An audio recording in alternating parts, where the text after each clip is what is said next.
All right, so today is January 5th, and we are done with version 1.5, which is how we took the accuracy of FlawFinder from about 80 to 85% using a ChatGPT-based engine to about 100%. And that took us 32 days to build throughout the month of December, throughout the holidays, with an incredible engineer, Niaz. Shout out to you if you're watching this video. And what we accomplished was incredible. So I want to go over what we accomplished, why it kicks ass compared to what we had before, and what we actually did. So let's look at it right now on the screen. The milestone's complete, and the final test results are 100% pass rate on the testing that we did, which was to go through some of the searches that people would be using and find out if the citations were accurate, which they were, and then if there was any hallucinations, meaning that things were made up from the search engine coming up with its own flavor by maybe looking at the internet and inserting things that are not true, right? Which is what happens with ChatGPT. Okay, so now that we have the final test results, what we delivered was ContextGuard. Now, what is semantic disambiguation, right? It is words like force that might have multiple meanings. For example, you might have mechanical force applied in part of the manual. You might have use of force, right? Like when things get escalated between a cop and a citizen, sometimes cops have to use force.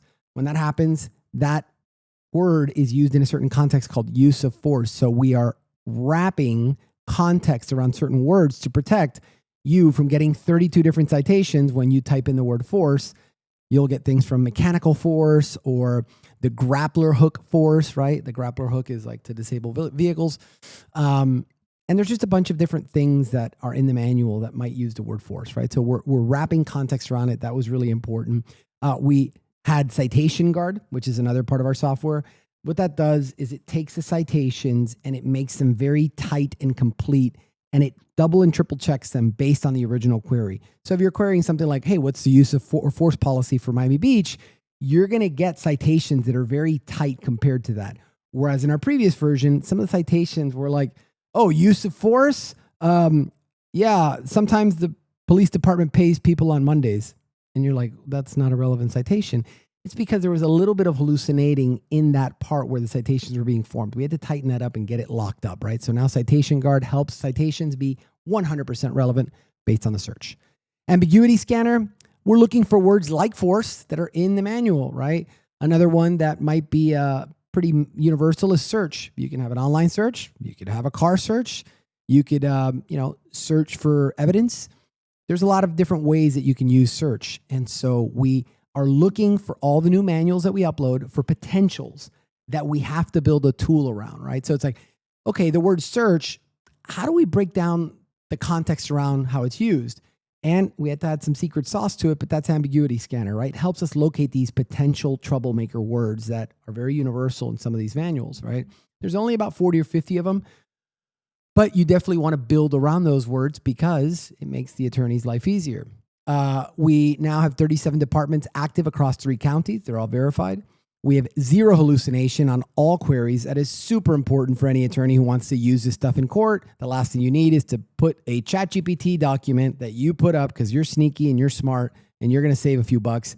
And you put your document up, you ask ChatGPT a question, it comes back with the answer. It won't tell you what part of the answer it hallucinated. You put that in your case file, you go to court, you represent. A sharp prosecutor is going to rip that apart, bring it up to the judge, and you might face sanctions or a loss of license if it is found that you might be embellishing or trying to skew the court into thinking that there's a policy that doesn't exist, right? So it's very risky to use ChatGPT. We had to learn the hard way. That's why we were so hardcore about 0 hallucination on all queries. What's the legal synonym map? The expansion, right? It's a lot of words that are in the legal world, like Terry stop. In normal language, it could be a detention, it could be a stop or a holding, right? Like when a cop stops you, that's a Terry stop because of a famous court case in the 70s, I believe, or maybe the 80s. And we just map those words, right? So that they natural language and legal jargon meet in the middle, that there's just nice smoothness across those words. And so once we fix this, the accuracy shot up pretty much close to 100%. There's some edge cases. We're going to find them. That's fine. But this is ready to demo. This is investor grade, meaning I'll put this in front of an investor. They'll use it. They'll go, wow, this makes sense.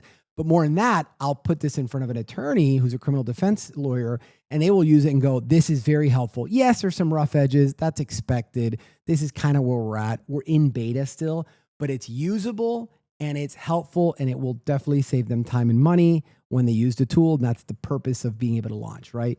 Are there some things that we're going to clean up? Yeah, absolutely. We'll throw some money and time at it down the road, but this is the January 5th update that is a huge line in the sand. We are ready to launch, and I'm going to get on and start talking to attorneys. We've got a few beta attorney testers that are jumping on the software tomorrow.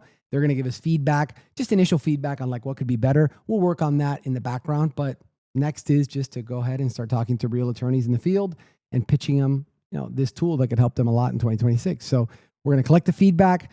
And we've got a few things that are outstanding. We'll probably tinker with them in the background. But for right now, we are shipping, and it is live, and it works fucking awesome. And we are going to change the way humans interact with documents. We're starting in the legal field. We're starting with criminal defense, and we're starting with police procedures. So we've definitely niched down. But once we solve this niche and we expand, we are going to absolutely change the way humans relate to large documents. We'll catch you on the next one.